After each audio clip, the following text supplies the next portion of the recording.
अस्सलाम वालेकुम and welcome to game set match. I hope आप लोग खैरियत से होंगे और ईद इंजॉय कर रहे होंगे अपनी फैमिली के साथ। कल आपने देखी पाकिस्तान के 2 हार्ट रोप्स, आज एक और हार्ट रोप पाकिस्तान का हम आपके लिए लेकर आएंगे बिकॉज मौका है ईद का।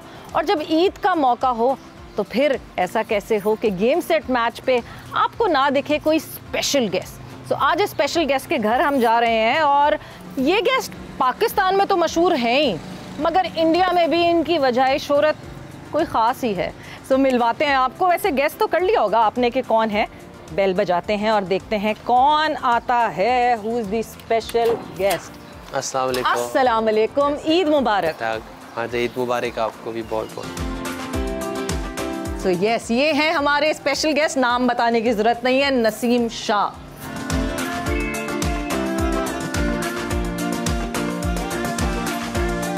नसीम, ईद का दिन, जाहिर सी बात है ईद के दिन हमने धावा बोल दिया आपके घर पे। क्या कैसे वैसे इतने टाइम बाद ईद घर में मौका मिला होगा ना साथ मनाने का। कितने टाइम बाद ईद मना रहे हैं घर में? पहली बात जो आपने कि उसका मैं जवाब दे दूं कि पठानों के घर जब मेहमान आते हैं ना तो वो खुश होते हैं स्पेशली, तो हमें खुशी होती है जब मेहमान आते हैं। दूसरी बात ये है कि काफ़ी अरसे बाद मौका मिला घर वालों के साथ ईद गुजारने का, क्योंकि आपको पता होगा मैचेस होते हैं। लास्ट टाइम काउंटी में था, उससे पहले इंग्लैंड या न्यूजीलैंड में था शायद ईद। तो अब इस दफ़ा जो है ना घर में अपने फैमिली के साथ मिला हूँ। अब्बू के साथ जब बंदा बैठता है पुरानी चीज़ें याद आ जाती है, तो थोड़ी सी आप जितने मर्ज़ी बड़े क्रिकेटर बन जाओ, अपने फैमिली के सामने आ जाते हो तो पता चल जाता है कि आप उसी तरह ही हो, तो अपनी चीज़ें भी याद आती हो, थोड़ा फ्रेश भी हो जाता है बंदा। बट बचपन की बातें याद आती हैं, फैमिली याद आती है। क्या कितना फ़र्क आया, क्या कैसे ईद मनती थी जब नसीम शाह छोटा सा था? ज़रा मुझे वापस ले जाएं दीर के इलाके में जहाँ पे बचपन आपका गुजरा। किस तरह कैसे पैसे बटोरने पूरे मोहल्ले में जाते थे दोस्तों के साथ, क्या होता था? देखिए, पहले तो तैयारियाँ तकरीबन मिड रमज़ान से स्टार्ट हो जाती थी कि कपड़े अच्छे बनाने हैं, अच्छे से जूते लेने हैं, और ये तैयारियाँ स्टार्ट हो जाती थी। फिर ईद वाले दिन, तकरीबन ईद वाली जो मतलब जिस दिन ईद है उससे एक रात पहले कोई सोते नहीं थे, पूरी रात शॉपिंग वगैरह में चांद रात गुजर जाती थी उसमें, और बहुत एक्साइटेड होते थे ईद के लिए।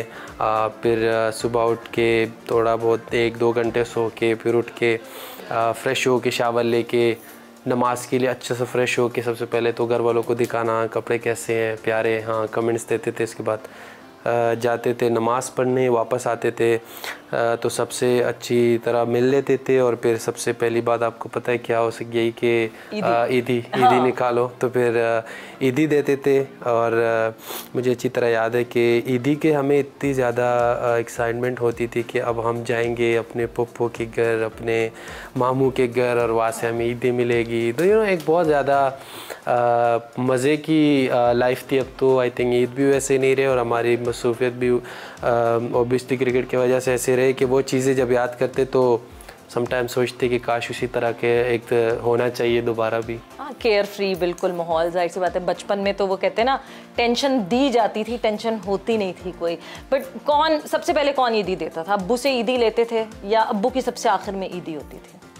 नहीं, मुझे सबसे पहले मेरे चाचू ईदी देते थे। उसके बाद फिर अब्बू के पास जाते थे ईदी लेने, तो अब्बू कहते थे कि हम दोनों तो भाई है ना, एक भाई से लिए तो बस है ना। फिर हम कहते थे नहीं आपकी तो अलग है ईदी, तो उनसे फिर अलग ईदी लेते थे। और फिर उसके बाद जो है ना बाकी फैमिलियों पे अटैक करते थे ईदी लेने के लिए। हाँ, वो गुंडागर्दी होती है ना, बच्चों की पूरा ग्रुप बना हुआ होता है। बट अभी भी अब्बू से ईदी लेते हैं? देखिए, या अब ईदी देते हैं अब्बू को? क्या नहीं, देखिए ईदी की अपना एक मतलब जितने मर्जी कम पैसे हो, लेकिन ईदी की वो एक अपने ईदी होती है। तो वो कोशिश तो अभी भी यही होते है कि ईद वाले दिन आते हैं अब्बू के पास तो अब्बू ईदी देते हैं, तो थोड़ी सी वो पुरानी चीज़ें याद आ जाती है। क्योंकि जब आप क्रिकेट में इतने मसरूफ़ होते हो, क्योंकि क्रिकेट की लाइफ आपको पता होगा, खेलते तो हमें पता है कि बहुत मुश्किल लाइफ होती है। तो जब आप घर वापस आते हो आपको थोड़ा सा सुकून चाहिए होता है, आप अपने बड़ों से मिलते हो। स्पेशली मैं जब अपने अब्बू से मिलता हूँ तो मुझे अपना बिल्कुल एक बंदा कहता है अपनी औकात याद आ जाती है, क्या मैं क्या आता बचपन में छोटा, कैसे वो इसी तरह मुझे ट्रीट करते, तो एक मज़ा भी आता।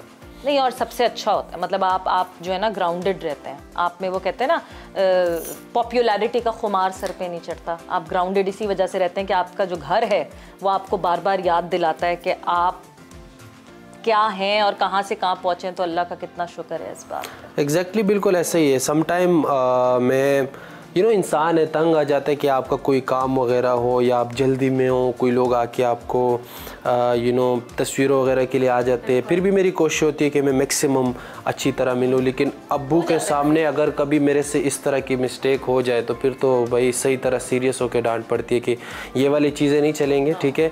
और इस मामले में बहुत ज़्यादा स्ट्रिक्ट है और हमेशा यही बात करते, इसीलिए तो मैं कहता हूँ कि जब मैं घर आता हूँ तो अब्बू हमेशा यही बात करते कि बेटा अपनी चीज़ें नहीं भूलना, अपने जिस तरह क्रिकेट स्टार्ट की उसको एक दफ़ा याद करोगे ना तो सब कुछ याद आ जाएगा। तो वो अब्बू ये चीज़ें जब याद कराते इस मामले में बहुत स्ट्रिक्ट है, तो आई थिंक फिर ओबियसली फिर आपके अब्बू की तो बात माननी होती है। और फिर मेरी भी आदत अल्लाह ने ऐसे बनाई हुई है कि वही चीज़ें मैं फॉलो करता हूँ। नहीं यार, याद रह जाती हैं चीज़ें, बिकॉज मुझे याद है मेरे अब्बू सारे बचपन से मैं सुनती भी आ रही हूँ, फलदार दरख्त झुका हुआ होता है, जो खोखला दरख्त होता है जिस पे कोई फल नहीं होते वही अकड़ के खड़ा रहता है, तो हमेशा झुके हुए इनकसारी से काम लेना चाहिए। बट अब जो है, अब क्या रूटीन होता है ईद पे, कैसे सुबह उठते हैं सारे भाई, नमाज के लिए जाते हैं, क्या क्या रूटीन होता है? देखिए अब वो ईद तो नहीं रहे कि आप उसी तरह पूरे फैमिली के लोगों को भी उस तरह मिलो। अपने कोशिश यही रहती है कि मैक्सिमम जितने दिन घर में है तो अपने रिश्तेदारों से मिले, बहन भाइयों से अच्छी तरह मिले, उनसे बात करें, ज़रा क्रिकेट को साइड पे रख के ज़रा बचपन की यादें जो है ना वो ताज़ा कर ले, ज़रा बंदा फ्रेश हो जाता है। क्योंकि आप उस लाइफ से आ जाते हो, आपको हर किस्म की मुश्किलात वहाँ पे आते हैं, घर से बाहर रहते हो, लोग अच्छा बुरा कहते हैं, ज़रा आप कुछ दिनों के लिए फ़्रेश हो जाते हो, अपने रिश्तेदारों से मिलते हो, पुराने बातें करते हो, तो आई थिंक एक बड़ा अच्छा फ़ील होता है। तो अभी इस तरह कोशिश होती है कि ईद पे होता हूँ तो इसी तरह करता हूँ कि सारे फैमिली वालों को कोशिश होती है कि उनको बुलाओ, उनसे अच्छी तरह मिलो और अच्छी बातें करें और खुश रहो। अच्छा, हर घर का एक अपना रिवाज होता है, ईद पे एक स्पेशल मीठा होता है। नसीम के घर का क्या स्पेशल मीठा है, क्या बनता है मीठा घर पे? घर बेसिकली मेन्यू क्या होता है ईद का? हमारा तो ये होता है कि समैया बनाते, वो तो आई थिंक सारे बनाते, और उसके साथ चाय, मिठाइयाँ वगैरह। और हम लोग जो है, हम लोग क्या करते हैं कि हम लोग जो ईद वाले दिन खाना थोड़ा सा जल्दी खा लेते हैं और उसके बाद फिर कुछ ख़ास रूल्स नहीं है, यही है कि फिर सारे फैमिली वाले हमारी तरफ आ जाते हैं, घर आ जाते हैं और सारे मिलके एक लंच या डिनर कर लेते हैं। तो यही करके तो बस एंजॉय करती है वाले दिन। तो मैं अगर लाड उठाने की बात करूं तो नसीम शाह के लाड सबसे ज़्यादा किसने उठाए? बहन भाइयों में, बड़े भाइयों ने, अब्बू ने, या फिर अम्मी? अगर एक बंदा कहूँगा तो अम्मी, क्योंकि अम्मी मैं कहूँगा कि दुनिया में कोई भी माँ हो, मेरा नहीं ख्याल कि वो उसका बेटा कुछ भी करे, जैसे मैंने किया, मैं कुछ भी बुरा करता था और सबको अगर मैं बुरा लगता था बचपन में, अगर मैं ऐसी कोई शरारत करता, ऐसी चीज़ के सब गुस्सा होते थे, तो एक अम्मी होती थी कि यार ये बचा सकती है अब इस वक्त पे। तो आई थिंक सबसे ज़्यादा मैं कहूँगा कि सबसे ज़्यादा प्यार और सबसे ज़्यादा अगर किसी ने मेरी लाइफ में हेल्प किया है तो वो है। उसके अलावा तो ऑब्वियसली फिर आपके मेरे अब्बू भी हैं, वो उन्होंने भी काफ़ी दफ़ा अच्छी चीज़ों पे लाइक उनकी तो ख्वाहिश ये होती थी कि मैं कुछ पढ़ूं और अच्छा इंसान बनूं, तो इसलिए मुझे उस वजह से मार भी पड़ी है।